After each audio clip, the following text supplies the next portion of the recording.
Hey everyone, you're at Clubfriends Records, and today I have Reed, who everybody is a member of the band of Half. How would you describe your... Because you performed solo as Half also. Right. Well, yeah, Half takes a few different forms. Most recently I played it as a solo live video performance, and this is how I used to perform it when I first started. But it's also a full band that people are in. So I've said I'm Half. Sometimes I say I'm in Half, or I front it. Sometimes when I do the solo thing, I say, hey, we're Half. The video, the projection, the VCR could be considered a member, perhaps, there, of the collective. And this camera? And this guy here hasn't been part of the show too often. I got it recently. This is a VHS camcorder. The show, which you came out to the other night, was the closing of Crime and Punishment Brewing. And I went around before the show started recording with this. It'll do a little date and time stamp on the footage, so I interviewed some people about their thoughts on the closing of Crime or whatever, and just some images of the scene, and then I started the set with that footage. Which was a surprise to me because I was awkwardly holding the camera at one point filming footage, and then I turned it on myself to do a selfie. It was great. I think the show benefited from that VHS video selfie. It did. Yeah. We'll say that, yeah. Yeah. Moving forward, yeah. But yeah, it was funny. I think there was sort of this moment where people were like, oh, what's going on? Oh, that's me. Oh, that's in Crime 45 minutes ago. But yeah, it was sort of my love letter to Crime and to the communal vibes there before my set. Yeah, it was a good way to situate yourself before the show. It was like nicely meta, which was like a fun way to celebrate the closing of something. That's what I thought. Yeah. And yeah, people could get sort of acclimated to the audio visual concept. Yeah, I've done that iteration of the project in a few different scenarios, but usually it's in a music show with other bands. But I've done it in a show that was like a performance art or multimedia type setting. I've also done it in like a alt comedy setting. Yeah. Yeah. So your history with media started as a kid watching VHS tapes. Yes, very much so. Yes, I really still to this day really like the warm, fuzzy, inviting quality that it has. And down up to the granular level, it's not pixels you're watching, it's like fuzz, it's like magnets, basically. It feels a bit more organic, but yeah, watching tapes was a really big part of my childhood, and even through high school and college. Were these tapes of memories that you mostly watched as a child, or were there, like, what were the tapings of? The tapes I watched as a kid, gosh, I mean, it was like the usual kid stuff. I had a Winnie the Pooh tape. I think I probably watched every day for a year. And it was really satisfying, I think satisfying to a kid to have this big chunk thing, have this physical relationship with the media, put it in, and there it goes. The wheels start turning, and this physical process starts, and there you go. There's your media. But yeah, so I had the big Disney clamshell tapes. Oh, the boxes. Yeah. Yeah. Yep, I had a few of those. I had one tape about construction sites that I really liked. They had a sequence where they're like blasting stuff with dynamite that I found really exciting as a kid, and a song about cranes. Was it catchy? It was, yeah. I bet it was. I'll see if I can find it. But yeah, then in high school, you know, let's see, growing up, middle school, elementary, middle school, tapes were kind of phased out. But then I sort of rediscovered it as a high schooler, going to Goodwill and seeing what was there. Do you think like you were like attempting to like recreate the, I don't know, happiness that they brought you as like a young kid, and that's what led to the rediscovery? Yeah, I think that's accurate for sure. And trying to rediscover things you enjoyed as a kid, often, I think that experience is like, can be a little disappointing, or leaves you with this feeling like it can't really be done. But I feel like with tapes it actually can. I feel like fully transported to that joyful place. Even if what I'm watching is kind of like pure crap. Yeah. That's reminding me of like when we first had a conversation about your performance, like when we got coffee that time. And I asked you, how does it feel when you perform, and you were like referencing like a childlike experience. So it makes sense that like this tape, like exclusively tape, like audiovisual experience is what plays to like support that performance. Yeah, I think even in the songwriting of this project, I'm trying to scratch a kind of like nostalgic place or feeling. But yeah, especially when I have the full band, because I don't need to think so much about technical elements going right. I get to do like a really raucous performance, squirm around on the ground, which also still is great. Highly recommend it. Can definitely bring you back to that joyful place. But yeah, it does feel like I get to be a kid, like having a tantrum in a setting where it's sort of welcome, or engaging to people. Did you grow up around like punk aesthetics? Is that how you like describe the aesthetics you align with? That is how I would describe the aesthetics that I like. I don't know if I grew up with it, but I sort of did, because I think when you're a kid in preschool and kindergarten, you get to do collage, and that's something you see, I think, in a lot of punk like flyer artwork and stuff. Yeah. And yeah, that's a really satisfying kind of childlike process, art process, I think. So in that way I grew up with it, but it's not like it was music that my parents put in front of me or anything. They put a lot of great music in front of me, but they're like 73 now. They met in Berkeley, California in early 70s. They're very much like hippies. I grew up with a lot of like classic rock, that kind of thing. So yeah, I discovered the maybe faster, more aggressive, more simple music on my own later. When was that? Good question. Well, I remember playing Saints Row, this video game that's sort of like a Grand Theft Auto ripoff, for Xbox 360.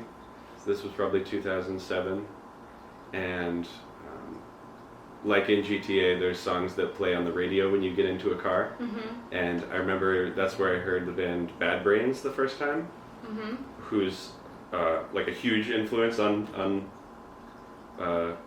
Half musically, and yeah, I remember hearing just the grit of this dude's voice, the like really blistering fast speed, the simplicity, and being like, this is the craziest music I've ever heard. And probably my dive into it started there, now that I think about it. Yeah. It was Bad Brains, band in DC, that song in Saints Row. Mm-hmm. Yeah. It was like a curiosity about what you were hearing that's like what made you continue further. Yeah. Yeah. Mm-hmm. I was just like, what is this? How do I find more? Mm-hmm. So, yeah, and that self-titled Bad Brains album, Back to Front, is still one of my favorites. Okay. Yeah.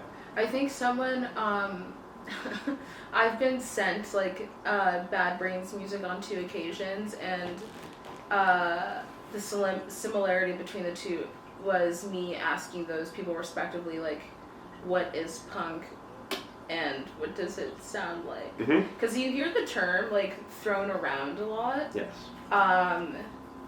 Without much context to it, I think, or like in my experience. There was a song that I liked on their first album. I can't remember what it was, but it's never something that I've listened to intently. But now that I like have significantly more familiarity with Half, I'm gonna listen back to Bad Brains. Yeah. Yeah. Yep. Definitely a lot of inspiration there, particularly in my vocal style. Yeah, it's good music to listen to intently or not, or listen to passively. Okay. Or listen to driving really fast. Yeah.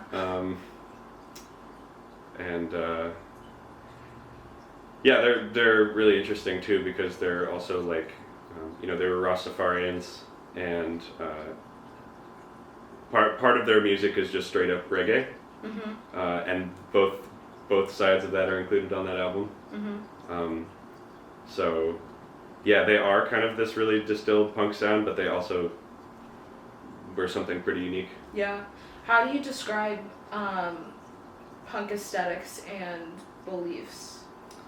I think it's that it's an idea kind of about like less is more, and things being simple and to the point, and really direct, fast. Yeah, aesthetically, a lot of like collage or like kind of primitive techniques, like, I don't know, when you use like oil pastels or something that makes like a really sort of gritty mark, I think of that as being sort of a punk aesthetic. Things being really heavily Xeroxed, like photographs being really heavily Xeroxed, so they get this grit and kind of dirt to them. Yeah. Grit is the word I would use. Yeah. So like of all the sounds that you were coming across at the time you like encountered punk music, none of it really captured you the way that the grittiness of punk did. Yeah, I think I was just, I was a chaotic little kid, and pretty severe ADHD, really restless. So I think I was just on a path to discover that kind of music. Yeah. Eventually. Yeah. It wasn't like much of like a rebellion thing for me. I had very nice parents. They did a great job. Wasn't angry at them or angry with the world I was in necessarily. Yeah. But I was just really restless. So eventually I think the music my parents put in front of me didn't quite do the job. Or yeah, there was one point eventually where I asked my dad, I'd heard about like Led Zeppelin, and that was a good crossover, and my dad was like, oh yeah, they're good. I think I have their record somewhere in here, and that was, he did in fact, and that was like a heavier sound in my parents' collection, where I was like, okay, yes, good. And gosh, I remember also like listening to, I remember being a really little kid and listening to A Day in the Life by the Beatles. Okay. And we had this chair kind of like this, and in the point of that song where there's this big crescendo and it's just a big like wall of noise and stuff, I remember the really exciting feeling that gave me, that really chaotic sound. And I remember I would put it on and run to this chair and sort of sit and ball up and like get ready for the noise portion of that song. I still think it's brilliant. I have to listen to it. Yeah. Yeah. Oh, that's so fascinating. Mm-hmm. I think it's important that you distinguished that your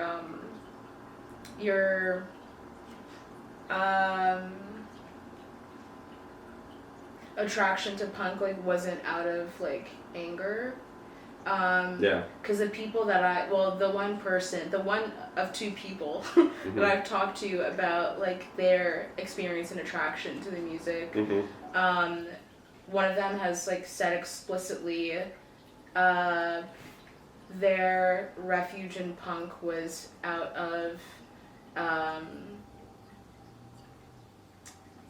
they wanted music to like reflect their anger at the time, and punk was it for them in that particular circumstance. Yeah, it's that for so many people, I think. If you had like a really screwed up upbringing, or you grew up around a lot of instability or anger, or there's anger, simmering inside of you due to your life circumstances, it's totally a great release for that. And as you get older, as I got older and learned more about the world and how unfair it is, and there's plenty to be angry about, and so I did. It is an outlet for those feelings for me also, but that was not where my initial attraction to it came from. It was mostly just being really restless and kind of having this. The biggest conflicts in my life, I think, were internal. Yeah. So growing up in Seattle, what was like your first, I guess, like in-person or like communal experience with punk music? In Seattle, I'm trying to think. Probably when we're talking about like heavy aggressive music and my in-person experience with it, when I was first able to start going to shows, I was like 12, 13, and what I was going to were like death metal shows. That's very young. Yeah. How did that happen? Well, I think I was of this age where your angst just kind of ramps up. And emo music was really big at that time, like, Fall Out Boy, like that era of emo, kind of more commercial emo. And that's what a lot of my classmates were listening to. And I think maybe found an outlet for angst in, but I sort of missed all that, or it didn't really speak to me. I felt it was like too melodic or kind of had too much polish on it. And then I was friends with some older kids who listened to things more like death metal, black metal, and Seattle was a really great place to grow up, just in terms of the show spaces and the amount of shows that were there. So I took a pretty deep dive into that, 7th grade. There's a band called Arsis. I think they're from Virginia, and they were kind of like technical, kind of melodic death metal, but really punishingly heavy. And I remember that being my first really heavy show, and I went there with friends. And it was an incredible release. Did you find your like experiences, at least like early on, to be like adjacent to escapism or something else entirely? No, it was more fun. Okay. I think. I mean, escapism to me implies there's like there's like a desperation to it or something, and mostly it was just I was a young person in this pretty exciting city, and it was something to do that was like safe while also being like really extreme. Where was the safety in that for you? Because on paper, like I'm trying to work out how that would be a safe environment as like a 12 and 13-year-old. Yeah, it kind of just was. I mean, I think that first show I was talking about, I think our friend's mom went with us, and she liked it. You know, she stayed at the back, but it was, yeah, I mean, there were mosh pits and stuff, and I went in there, and I guess there's some physical risk to that, but it was safe in that felt like in a crowd in a show like that, everyone, you get the sense that everyone is there for the same reason, and there's like a safety and a mutual understanding. Yes. Yeah. And I've expressed this to you before, but I have found that metal fans, tend to be pretty nice, easygoing, kind of open people, because it's my belief that we all have kind of a dark, destructive side, and if you're someone who's like really embraced it and interfacing with it a lot in this aesthetic way, or in terms of what your art you're consuming and stuff, that is a release, and you know, that destruction doesn't come out like in your interpersonal interactions as much. You know, that's a broad generalization, but I have found when you see these death metal bands, they have, you know, gory scenes on their shirts, and they're describing violent acts, and there's this really dark atmosphere, and the music's really extreme, but then you'll go talk to the artists afterwards, and they'll be like, "Oh, thank you so much for coming out. Like, that was great."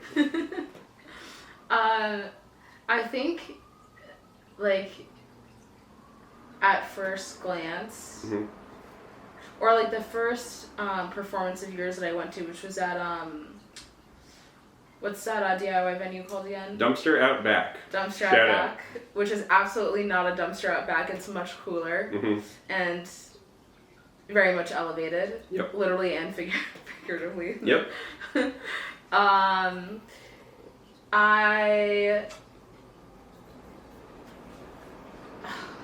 I remember just like being so like what the fuck at the beer can situation. Yeah.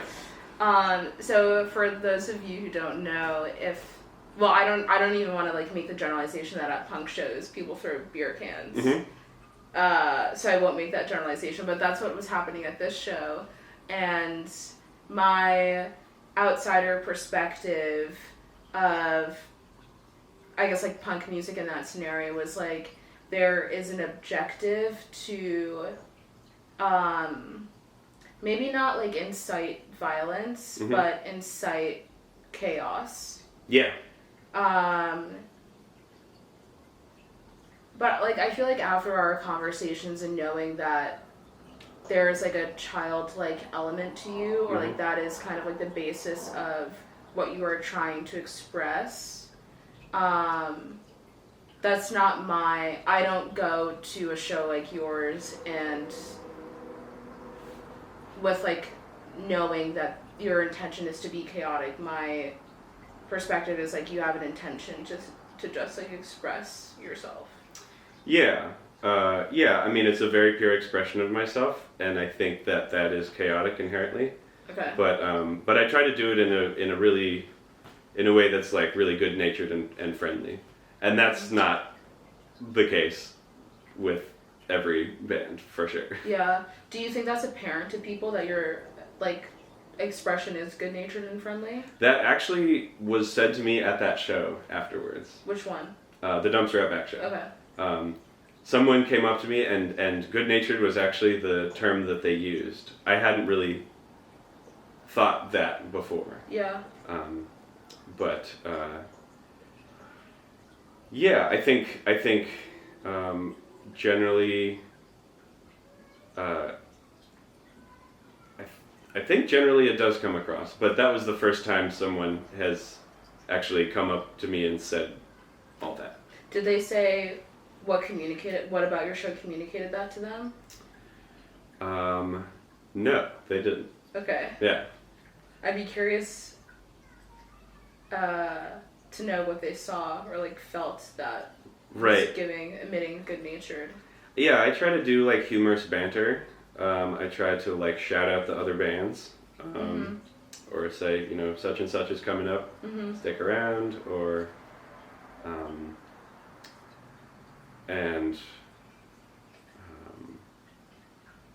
yeah, I try to have it be like silly on some level. Yeah.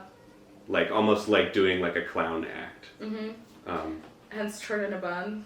Definitely, yeah. Yeah, Turd in a Bun is part of the video show, and it's part of the live set with the full band as well.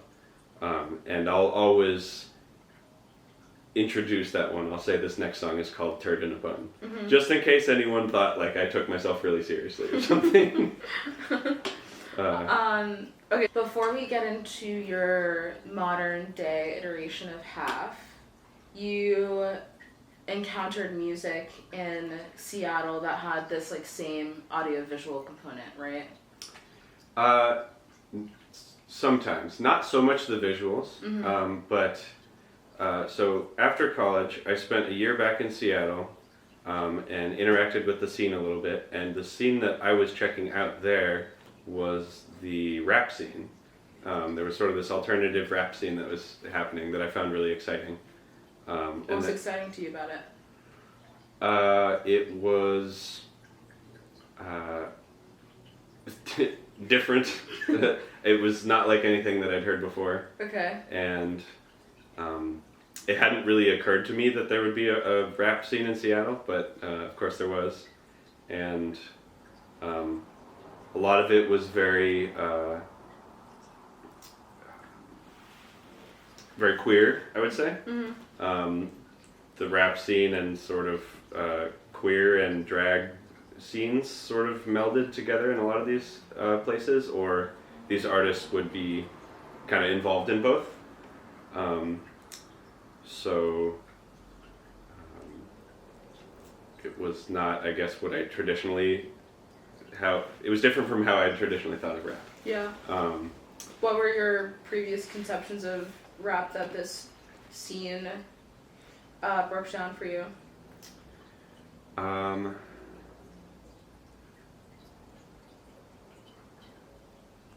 Great question. I guess that it was sort of straight, like not queer. That there was sort of this formula to it in terms of dress and vocabulary, and probably the artist that got me most inspired to check it out first was this artist Du Normal. She is also now like a great friend, and now lives in New York. But I heard her on KEXP, which is still like one of the best radio stations to me. Is that a college radio station? No, it's I think maybe it is partially funded by University of Washington. I could be wrong about that. Okay. But it's a very established alternative radio station in Seattle. You know, right there on the dial. And they do a really good job of curating a really broad, diverse collection of music, but they also are really good at putting on local artists. So I heard Du Normal when I was driving in my car once, and it struck me as being really really unique how this person told her personal narrative.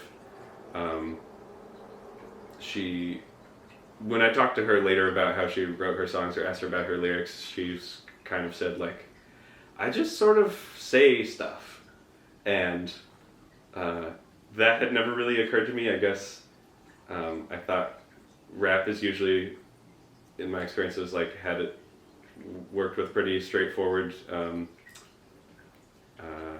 narratives, and Do Normal's brand of rap was like really psychedelic, really free associating. So I also worked delivering pizzas with this artist at that time called Machete. Now she's called Mimi Zima. And that was very a lot of reference to queerness and really obscene in and very sexual and really hilarious. And they often perform together.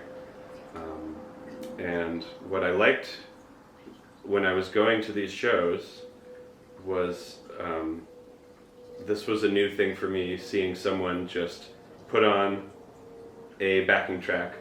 Often they'd show up with just like a laptop or an iPod, and then they were the show on top of that. It was that and a mic, and I love the simplicity of that. I wasn't really thinking at that time that I would start rapping, although I did a little bit of that. It's top secret. But I was like, yeah, why not have it be like so, have your gear and your set and your stage thing be this really compact, minimal situation. I knew that I wanted to express myself through rock music, punk music, but I was like, is there a way I could accomplish this without a band, or like needing to rely on other people or rely on a ton of gear? Is there a way I can deliver this kind of power with just a really minimal setup, or like an instrument that plays itself behind me?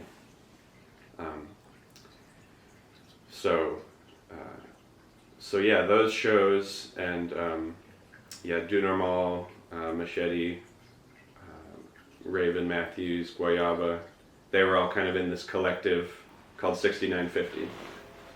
That was sort of 6950 would put on specific shows and showcases, but it was almost this collective that was almost like a spirit that everyone was invited to identify with, basically. And I did. And so I wanted to, make this music, but start out performing it with this sort of, really minimal, kind of rap-inspired setup. So like the definitions of punk that you previously gave, and being like a little stripped back, it seemed very much in alignment with your conception of what you thought punk to be. Yeah, very aligned. Yeah. But I hadn't seen anyone do it yet. I think it has been done. I mean, I think there are rock artists who started out doing that. And when I was thinking about moving across the country and starting out and trying to get a piece of the scene in Philly, this seemed great. It was just like, I'm gonna move with not much stuff. I've got my project on my back here. Yeah, like you're all you need kind of thing. Yep. Yeah, you and a backing track. Yeah. Exactly. How familiar were you with the scene in Philly before you moved here? Just a little bit familiar. I knew kind of who some of the heavy hitters were in punk and metal. I think Devil Master was the first band that I really was like seeking out when I was first visiting here, and I met some of the people in that band and checked out their shows and shows that were adjacent to them, but I wasn't super familiar. Okay. So why Philly? Philly checked a lot of boxes for me at the time because it was way more affordable to live here than in Seattle, by like a lot. I knew a handful of people here already, some from college. I knew I had like 5 friends here starting out, so that made landing here really easy. I liked that it was really walkable, and I like the East Coast in general just because it's so connected by trains. So I had friends in New York as well, and I liked the idea of being able to kind of like live on the cheap here and then just go hop on a train or bus up there for, you know, a day or two, see a show or see friends, and you know, experience the bigness and the intensity and the grandiosity of things going on in New York, but then come back here.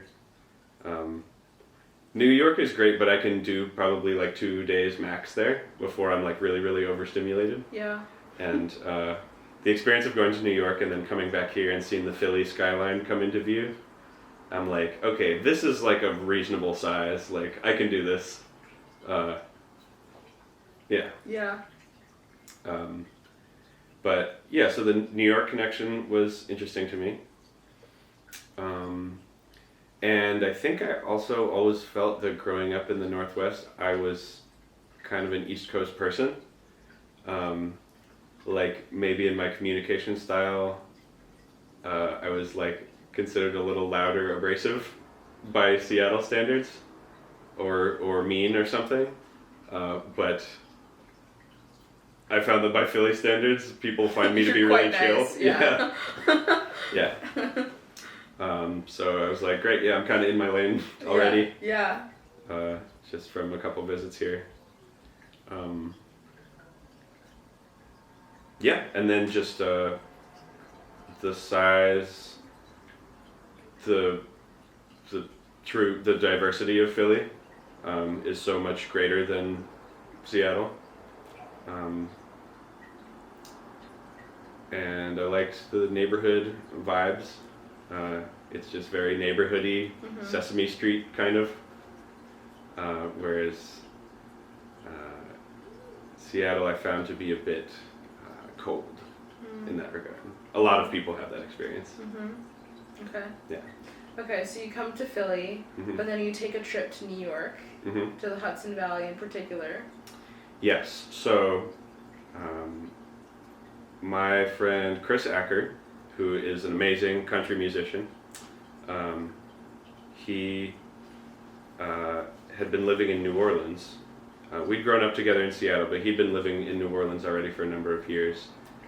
He tours a lot, so I had just wrapped up my first job. I just quit, and he was coming on a tour up into like Hudson Valley and Vermont and stuff, and asked if I wanted to just hop in his van and come along for the ride. So I did, and when we were staying up in the Hudson Valley in Pine Plains, we were connected with this guy, Burt Murder, and Burt Murder also has this approach to music that's really, he makes music that's very obscene, gross, sexual, poop. Poop-centric? I wouldn't say poop-centric, but poop definitely has a place in it. Glad I clarified that. Gross things, guts, all this. And he was sort of, he had this approach to music that was very kind of clown-ish, I would say. Just so over the top and ridiculous. And we got to go to his studio, and he had this side project of Burt Murder called Hot Dog Boat. And the way Hot Dog Boat worked was people would come into his studio and he would have them write a song about hot dogs. And it was going to be part of this big compendium, this big album, which I think ended up being like 40 songs at least.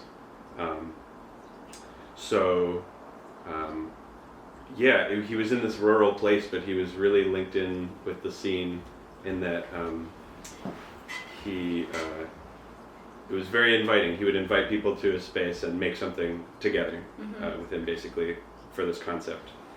And so Chris and I both wrote a hot dog related song, and that was Turd in a Bun.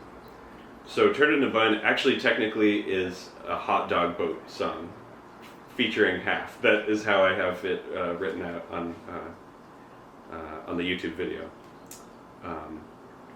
But getting the opportunity to do that and experiencing this person's relationship with music being really really open, inviting, almost like that same neighborhoody attitude.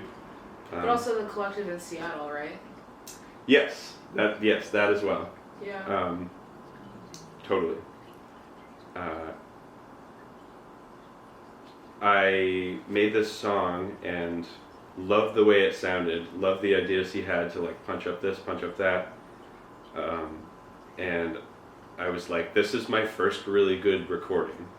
So I decided to ask him just to record a full album with me. And that's what happened later that year. What is like the process of doing that for an artist or with an artist? Recording? Yeah. Well, I think it's pretty unique with him. I can't speak to what it's like in general. I mean, I have recorded with bands previously, and it's always tough for me because I come up on a few things that are challenging, which is one, I'm not that great at playing my instruments. Okay. I'm just like practicing and stuff is like really hard for me to do, but that's fine because the music that I wanted to make was really simple, and I would use the word primitive. Like I want to be in the headspace making these songs of like a caveman who's just figured out how to make a sound on something, or like has got like a bone with a string on it, and has figured out he can express himself by this really primitive means. So, but yeah, that always was like pulling teeth, like recording. Drum, yeah. Sorry, do you think that like primitive expression, well, it sounds like it was a necessity, partially. Yes. So my question is, do you think the sound itself is like foundational to your music expression beyond the necessity of it? Beyond the necessity. Yeah, I mean, I think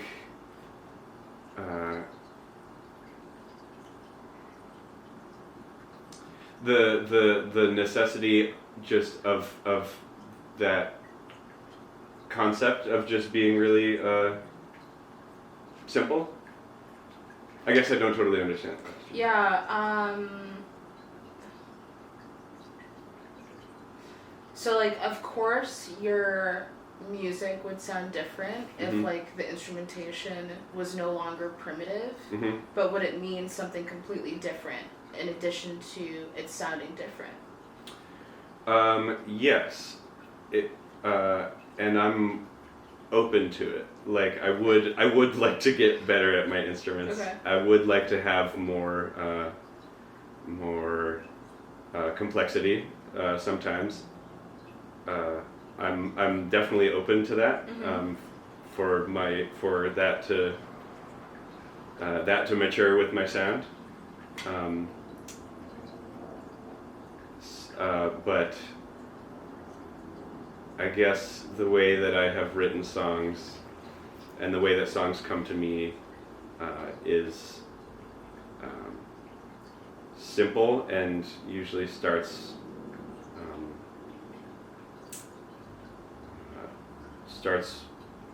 rhythmically. I usually write on bass to start when I first get a melody. And I don't know, I think there always will be probably some simplicity to my work in terms of how I approach structuring my songs, and even the name half, I wanted to encapsulate. I wanted to pick a word that was short and one syllable and easy to say, and just kind of like boom, like this sort of snap of inspiration. So I guess the concept is, the simplicity is, pretty central to the concept. But I'm down to get better at instruments and have more complexity. But this was the music that I was making at this time. And so, music is always a reflection of that, of just where you are in life. And I wanted to almost give the experience of ADD a little bit. Sort of like quick turns, quick turnaround, simple, chaotic. Did I answer your question? Yeah. Cool. Yeah. Sweet. Okay, so like you've recorded kind of like your first piece of work in the Hudson Valley, and like what did that experience, like what kind of momentum did you get from that experience to produce something like I saw last night?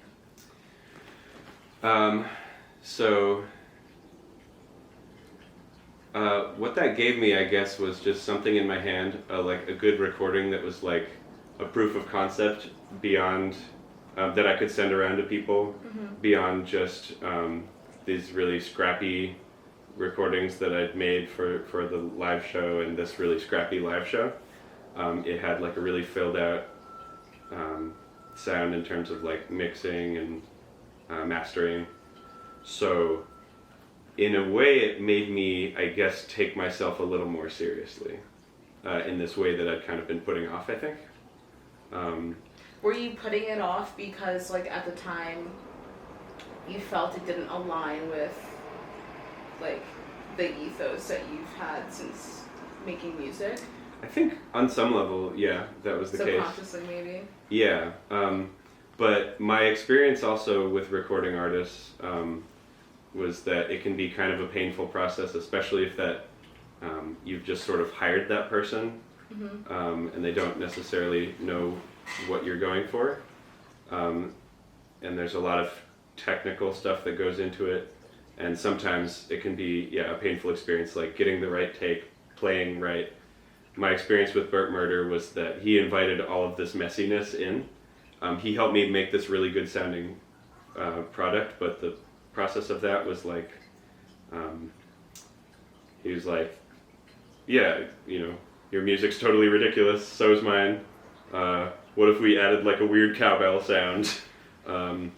What if there was like a sense of play with recording, the experience of recording that I had never experienced before, that I didn't even know was a thing. So, I wanted to, the musical mission for me was to find play and fun, I guess, as well as catharsis or expressing myself. And so that recording Turd in a Bun for Hot Dog Boat showed me that I can it is possible to get a really strong recording, sounds really good on big speakers, and also have some play in the process. Not take myself super seriously in the process, bring some messiness, but then I had this thing in my hand that was like a good recording I could send to a label or send to a venue or something. So it made me take myself seriously in the sense that I could package this project a little more accessibly to people. Mm-hmm.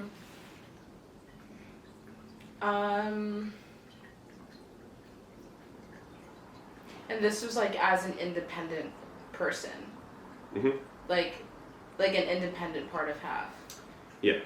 Okay. And I've never had a label Okay. or anything. Again, it's one of these things I'm sort of open to. Yeah. If the vibe was right, Mm-hmm. you know. Mm-hmm.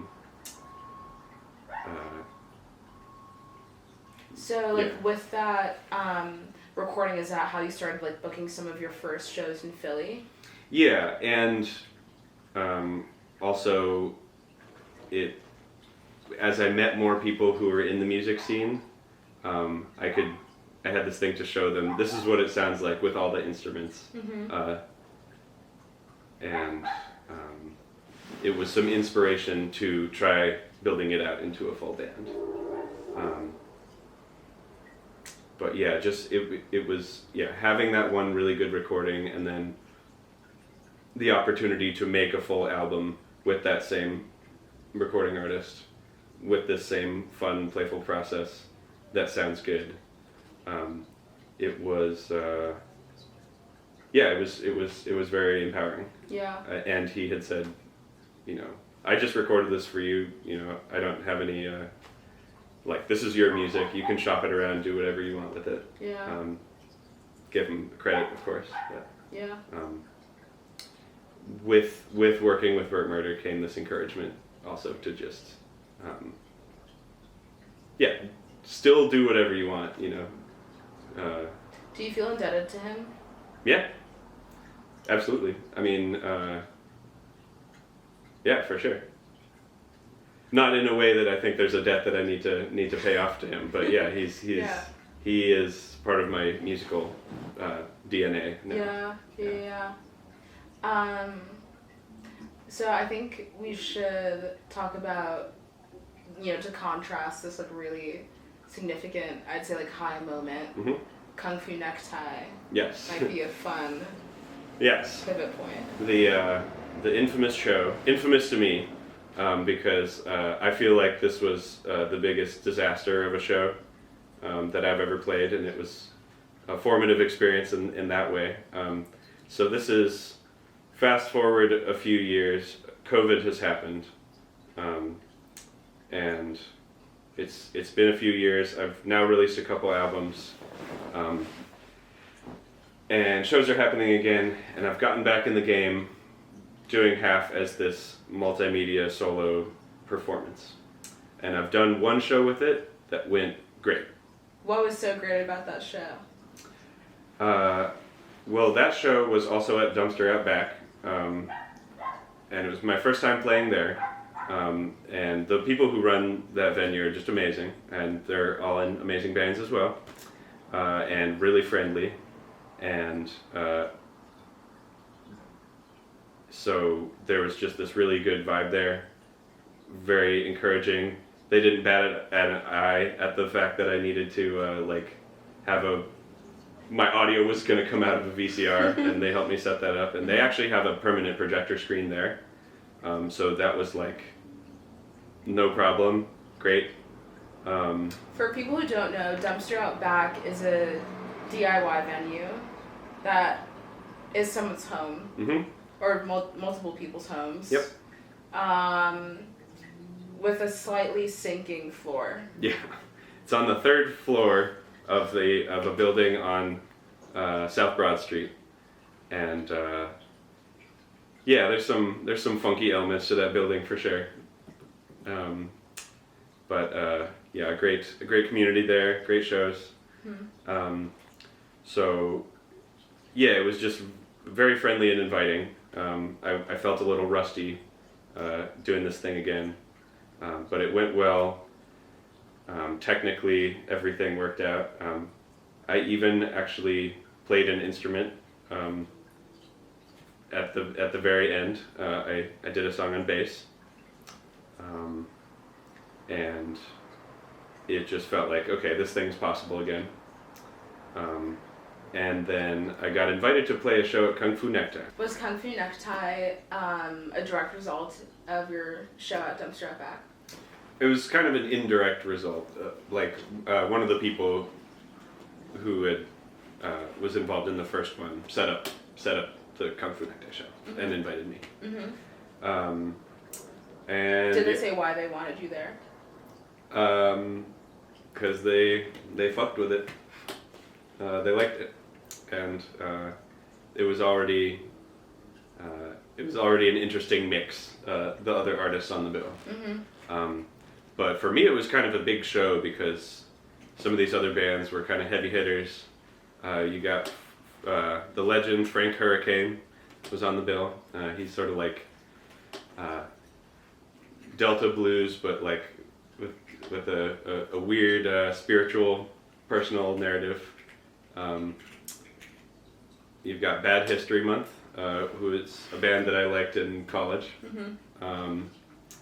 They previously, I think, were in Boston and now based in Philly.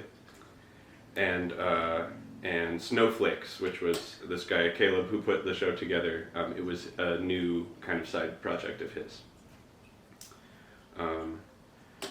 So yeah, that show for me is a famous disaster because I was in a proper venue doing this video thing, right? So I brought my projector stand, like my screen, and the way that I set it up, I didn't really think about too much, and maybe it was just nerves, but it was a little ways back on the stage, so not everyone had an ideal view of like the whole thing, and not everyone could see the subtitles that were up. And let's see, I got some drink tickets, and someone else gave me theirs too, so I think nerves. I got a little too drunk before playing, I think. And I really didn't know how many people were going to show out to this thing, but more friends came to see me at this show than ever had before. And my new boss came out to the show too. I had been at my new job a week, and he was like interested in what I did. I don't think he knew what to expect at all. But so my boss is there. All these people I know are there. There are these other artists I respect involved. So it stakes, I guess. Yeah, it felt like some pressure. Yeah. At a certain point, my effects go out, my vocal effects. And like pedal? My pedal, yeah, my delay pedal. I can't get it working again. Or I try and then no signal's coming through. This is in the middle of the show. I'm getting off rhythm. I can't like totally hear myself. And so there are some lines that I'm missing.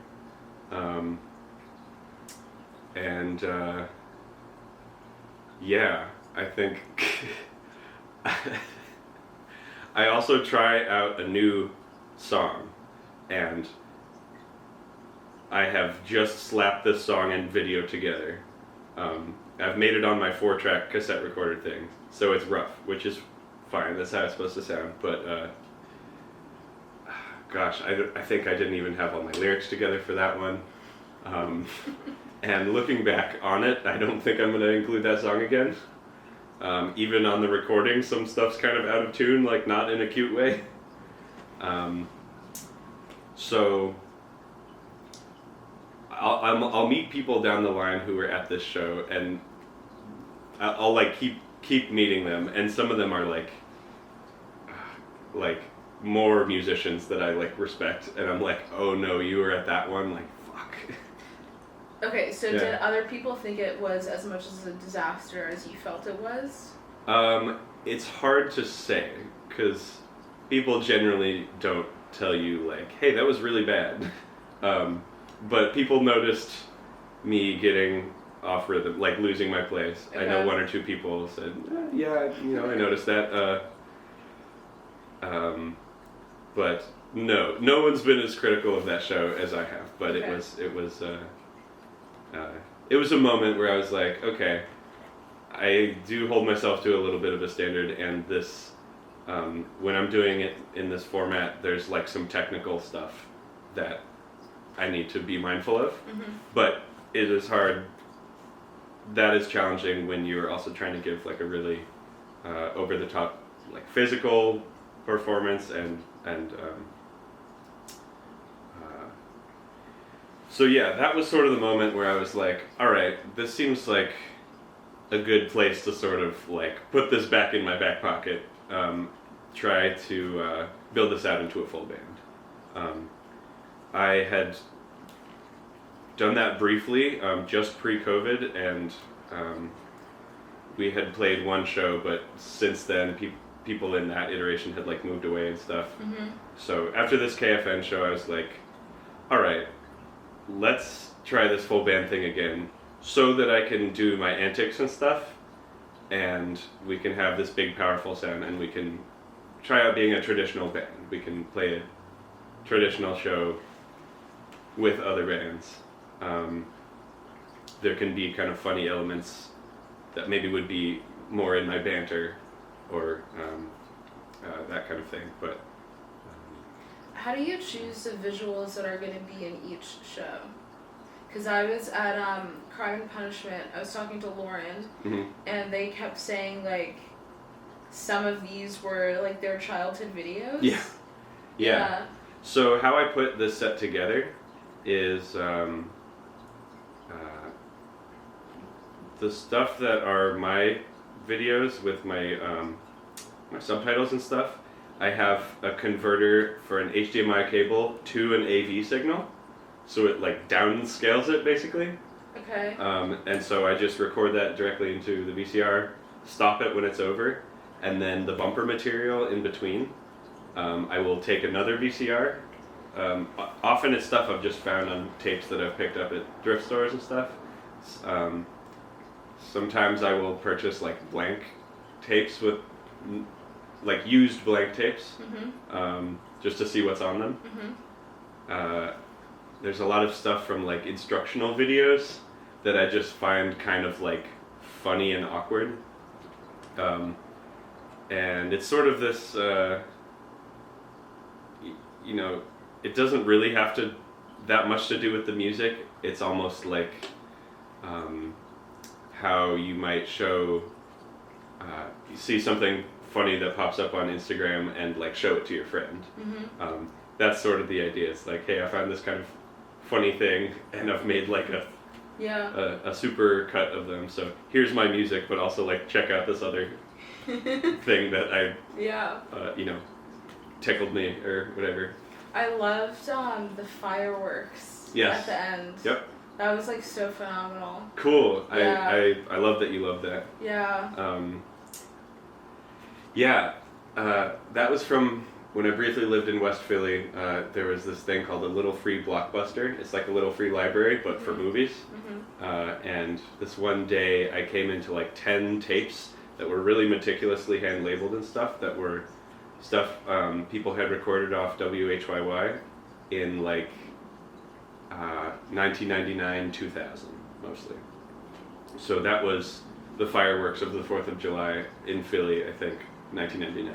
Yeah, and it was like in front of the art museum. Yep. And they had like aerial shots as if like they rigged a camera to airplanes. Yeah. Yeah, it was incredible. I love that footage too. Yeah. Yeah, and then Lauren had recently stopped home and picked up this big box of tapes from her family, just growing up. A lot of stuff recorded off TV. Mm-hmm. Some of them have mold on it, and I have a process by which I can take the mold off of tapes and like restore them. So I had done that, and there was some footage in that show the other night that was from a tape that started with a MTV special on 9 Inch Nails. Sorry, a VH1 special. Then some episodes of Ren and Stimpy. Then the Oscars, the 2002 Oscars. Oscars. With Ben Stiller. Yeah. Yep. And then there were some funny commercials in there. The Penn State Altoona one was from that tape. Yeah.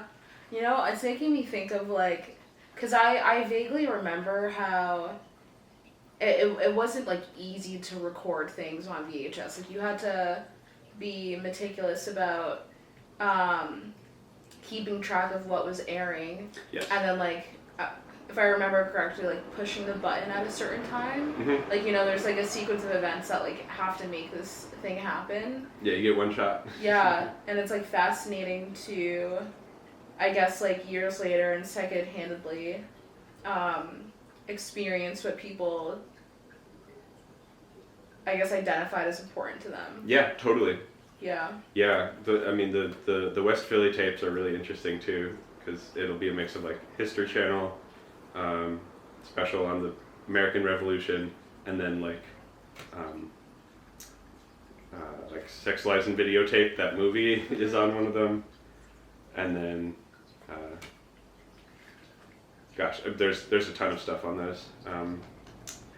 But yeah, something about like these mixtapes or like these videotapes, they're all on this one format. They're all on this one piece, and are weirdly in conversation with each other. Mm-hmm. And it's kind of like the vignettes of like what makes up a person almost. It is, yes. Yeah. So that's why I think those tapes are fascinating, and they're just like time capsules, mm-hmm. which is really interesting mm-hmm. in itself. But yeah, the way that it's such a janky format, and just there is no transition. They're just like these clear cuts between them, usually fuzzy in between, and it's really funny shooting on this thing too. Just over the course of a day, if I take this out somewhere, watching it back, it has this really funny rhythm. Almost like the way it's like it's been edited, but it's not. It's just, yeah. You don't think of it as you're shooting it, but then, yeah, they're in conversation rhythmically later in this way that's usually funny more often than not. Mm-hmm. Did you film any episodes for that show with your neighbor in South Philly on this camera? No.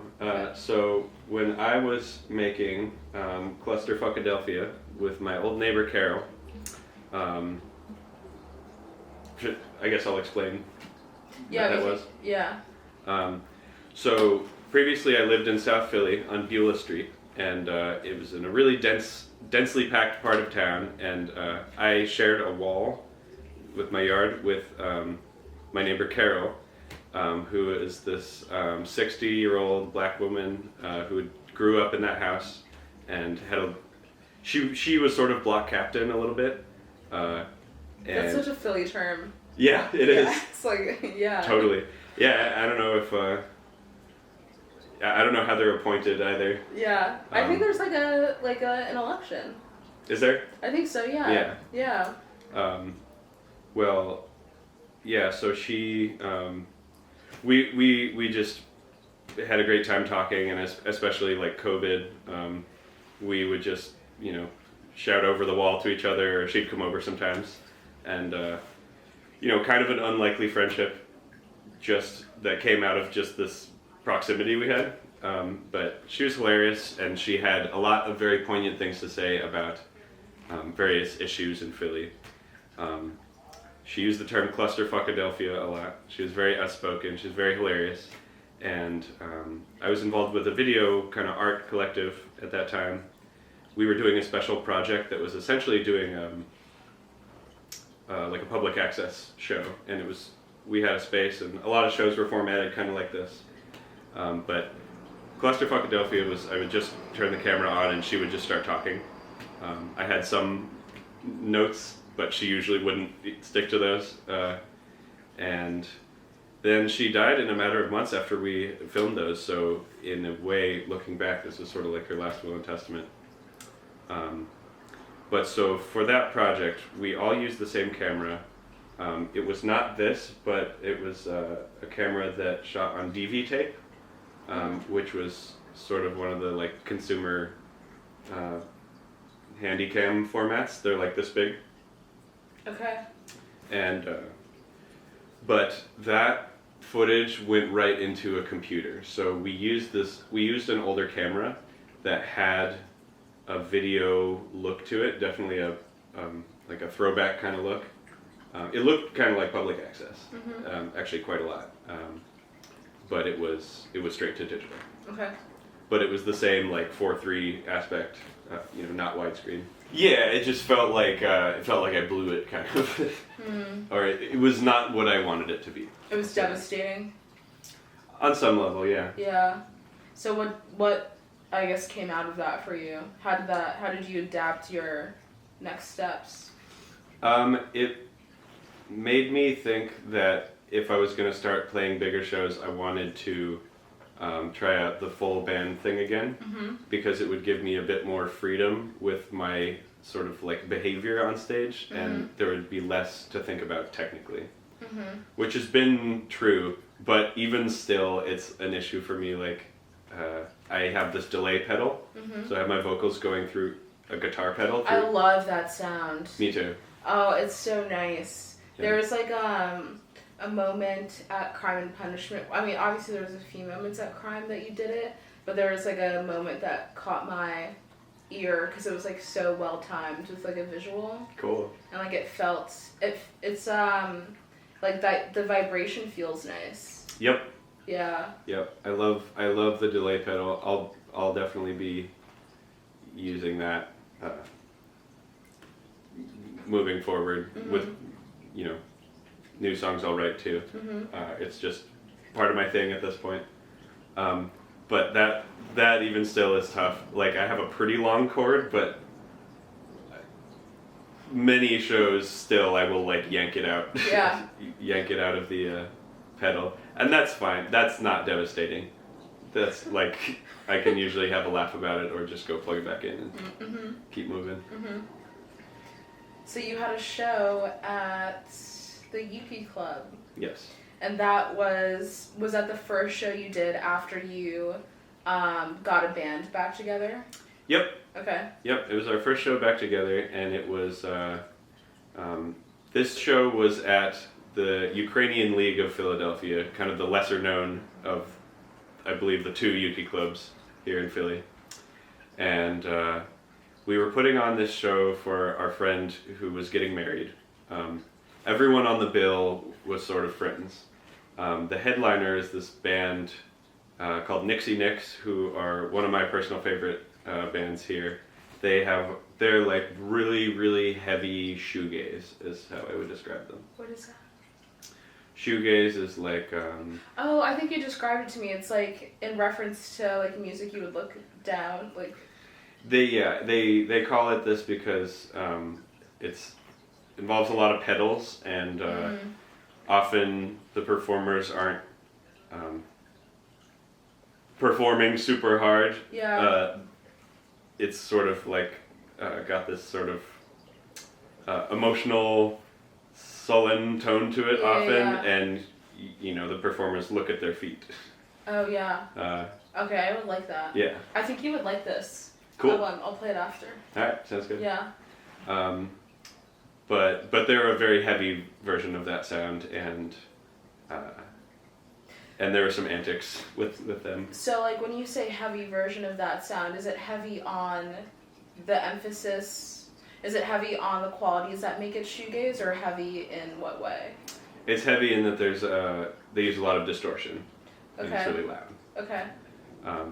So it was Necktie, us, half, Grey Boy, who just released an album, amazing, and Sweepers. Sweepers I am playing with at Richmond Street Flea at the end of the month, and we also share a member, Christian. Your guitarist. My drummer plays guitar in Sweepers. Okay, gotcha. And fun fact, Christian also is from Seattle, and we figured out down the line that we low-key went to elementary school together. And Imp Crew, who is Cam, who you met the other night. Cam's project where he wrote a song a day for many months, and a lot of them are about drinking urine. At least it's sterile. Yes, yeah, exactly. Yeah. There are grosser things. and that was crazy. Now it's a full band with like 7 people, but and I think a violinist, right? Yes. Yes, Paul. right. Matt, yes, last night as well. Yep. So yeah, in that performance, Cam opened, and it was just him and his sequencer and his jug of piss, and he also had a clown mask on and a suit. It was pretty awesome. A lot of people didn't know what they were getting into with that. With that, I have one friend who came by to see that show, but then had something to do later, so came and then actually had to leave after the first set, so didn't end up seeing me, and then later on was like, oh, I'm so sorry I had to leave, and I was like, the fact that you came to this show and you just saw Imp Crew like means so much to me. Like, I love that. Yeah. So yeah, that show was a hit. Brian from Nixie Nix threw his guitar at the ceiling and knocked out one of the tiles. But the venue didn't notice. They were all pleased with us. And yeah, that sort of ushered in the current era of performing. Did I do any stunts? I licked the floor at that show. Speaking of stunts, yeah. Talk about the chocolate you had in your back pocket. Oh yeah, it wasn't in my back pocket. It was in my butt crack, and I was being polite. Yeah. Well, yeah. Thanks. Yeah, you gave me an out there. Yeah. No, I was waiting for you to say it. Yeah. Yeah. At a show recently, this was a funny show. We were with 2 bands, which is just the @ symbol, and Fernet, who are both very gentle, kind of chill music in the kind of indie realm. Mm-hmm. It was the 3 of us, and we opened, and again, a show that I don't know if most of the crowd knew what they were gonna get, but I thought it was funny, and it was good overall, and we all, I think, were in agreement. It was cool to have that combination of sounds, but the stunt I did at that show was for Turd in a Bun. When we performed, I had a chocolate covered payday in my butt crack, and I left it there while walking around in the first part of the performance so it would get kind of soft. And then at the middle of the set, I reached down into my pants, and I wish I had done this differently. I wish I'd put it in a baggie or something, because I struggled to get it out of the wrapper, and then the wrapper fell to the floor, and kind of the illusion maybe was not super effective, but I pulled the candy bar out of my butt and pretended I was pulling poop out of my butt, and I had hot dog buns as well, so I slapped it in and had it in my hand while I performed, and then was eating it. Did you notice the audience reaction while this was happening, or were you in your own world? I was kind of in my own world. I mean, my friends were up closest to the front, so, they know me and laughed and rolled their eyes and stuff. I don't know. I didn't see anyone be, horrified. I might have been that one person. Yeah. Yeah. And that's okay, and I was, I went into that show thinking, all right, maybe not everyone's gonna like this, because people are kind of here for these gentler indie bands. Mm-hmm. But I like putting on shows with bands that have really different sounds, and I'm always open to people not liking my music. How do you manage that? How do I manage your artwork not being well received? I think that's something I can't really manage, people's reactions to things. So that's sort of a freeing thing, basically. It's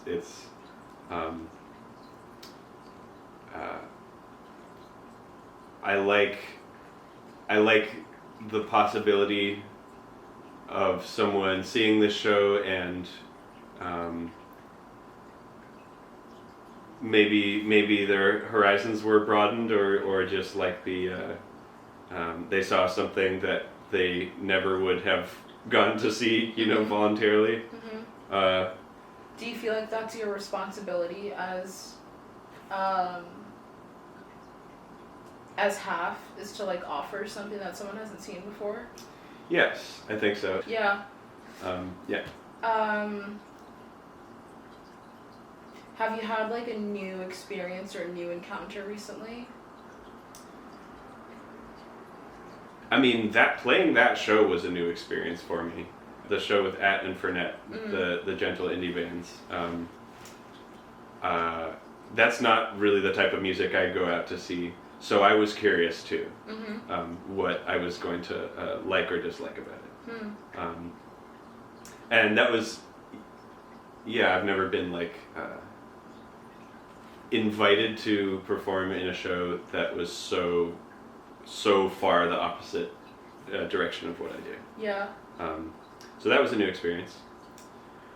I think it is preferable just in that I think shows are more fun and interesting when there's a lot of different elements going on, and you can show someone something they haven't seen before. And this music gets to be in conversation with each other, and everyone's kind of sharing space. Yeah. And paying respect, basically. I actually was talking about the person that I talked to yesterday. Their name is Chris, and they are like in my scene. They like DJ, but they also do like a bunch of video archive work, and we were kind of talking about what are like the ideal conditions for experiencing newness. And it's like having a basis of familiarity, and then like someone inserts like something new. So I'm trying to imagine like the people who went there for the gentle indie thing, and were warmed up by that familiarity, and like we're maybe, I'm sure it ranged, like some people were very prepared to see something new, and some people were just like this isn't what I came here for. Yeah. Yeah. For sure. I mean that's what's great about playing a show that's really diverse, is that what's great about playing it is your basis of familiarity is your own music and your familiarity with your band members, and then you're sort of going out into uncharted territory. So I would love to be a part of more shows that are like that. I mean, I like playing punk scene shows as well, because that's the music I would choose to listen to, and maybe the type of bands that I would ideally want to network with. But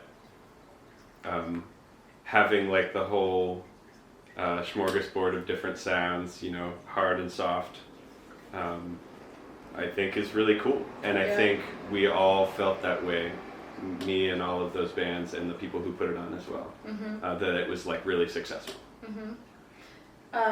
What guidance would you give to someone who is curious about experiencing Philly's punk scene? What guidance would I give? Well, I would have previously said go to a show at this place, House of Yarga, which unfortunately shut down this year. But they were sort of a mainstay show house over in West Philly. We played there probably 5 times, and that was ideal because it was like really social as well, and there was a yard, and it was really low key, like really low stakes. So I guess I would say the advice to someone interested in checking it out would be go to a house show first. Okay. Go to a house show, because those tend to be a little more intimate and more social, and there also isn't the draw of like I mean, people bring beers and stuff, but there isn't the draw of alcohol from a bar and like spending a lot of money at the venue. Mm-hmm. So yeah, it's more intimate. You know, you're going into someone's house, Mm-hmm. and then often you'll have conversations out in the yard and stuff, and figure out maybe you know people in common. Whereas venues to me are a little problematic. I don't think are always ideal places socially. And yeah, you can wind up spending a lot of money. And what's the other thing I was going to say about houses? Yeah, there's this feeling of intimacy, Mm-hmm. I guess, with house shows. So I would say a lot of punk flyers say "ask a punk," you know, when the they don't want to put their address out, and the spirit of that is like, You gotta know someone. yeah, and like, you know, ask around a little bit, like this is sort of a social invitation. And then also in terms of how the bands make out from these shows, often a house show is going to be, bands are going to get more money because there's not often this door guarantee thing, or it's not nearly as high. Okay, cool. Yeah. Speaking of house shows, Mm-hmm. you're gonna be playing here next month. Yep. Can't wait. Me too. Mm-hmm. It'll be the first time a guitar has stepped foot in my home. That's cool. That's a milestone. Yeah. Yeah. Drums too. Yeah. Yep.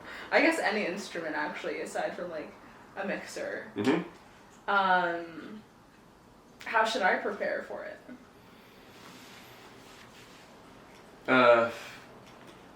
Good question. I mean, I would say prepare however you want, and tell us what your expectations are in terms of like decorum and your wishes for how you want it to go, and we'll work with you. Okay. I won't mess up your house too bad. It's really nice. Do you have any questions for me?